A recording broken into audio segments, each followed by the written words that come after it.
recently I upgraded from Windows 7 to Windows 8. It was a bit of a risk, but I was attracted by the £25 offer to go to Windows 8 Pro, and I needed the remote desktop settings, which you don't get with the home version of Windows 7. So I thought I'd just share with you so far my experiences of Windows 8. Firstly, the good things. Usually when Microsoft bring out a new operating system, it's a lot slower and bigger and needs more memory, more resources than the old system. They promised that with Windows 8 that wouldn't happen, and that seems to be pretty much true. My laptop's fairly powerful, only a year old, but I would say that there's no real difference that I can see in terms of speed between Windows 7 and Windows 8. Another good thing about Windows 8 is the Metro interface. I love it. Very, very clean, very slick. I think that the applications that come with Windows 8 are really nice. The Mail, the new Internet Explorer, they work very, very well. I don't have a problem with the new way of navigating. A lot of people have said that they think it's too touch orientated, but I found no difficulty in adapting to the new style. Some people said that the loss of the start menu was a bit of a problem when moving from Windows 7 to Windows 8, but I haven't found that.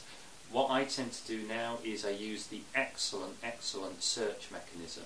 So that goes across apps, settings and files and the internet as well. If you use that to access apps and files and settings that you don't use every day, you can pretty much find anything with a few keystrokes. So now on to the things that are not so good.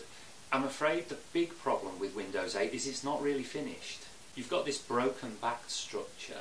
So a lot of the new stuff looks fantastic and slick in Windows Metro, but then for half of your applications it flips you over into the desktop, and the transition is really nasty.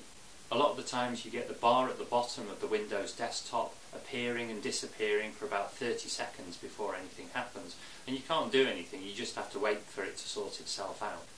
There are various problems with incompatibilities with existing programs. I had problems getting Eclipse to work. That might not concern you if you're not a developer. I managed to sort them out, but it wasn't easy. Strangely, some of the problems are with Microsoft's own programs. So for example, Microsoft Office Starter doesn't seem to work anymore. There are also problems with the new Internet Explorer. Some websites don't work on it, and you have to switch back into the desktop version, which seems to work with just about anything. The way that you access multiple websites on the Metro version of Internet Explorer is to right-click on a blank area of the screen. Now, if the website that you're on intercepts the right-click, you can't do this. Now, the biggest example of this is Microsoft's own Web Office. So, once you're on that page, you can't switch to another one, which is very irritating. So, what's the conclusion?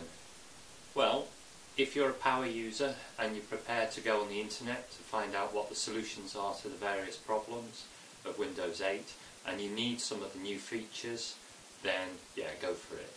But if you can't be bothered sorting out problems and you're not an expert user, then I'd say that Windows 8 is just not ready.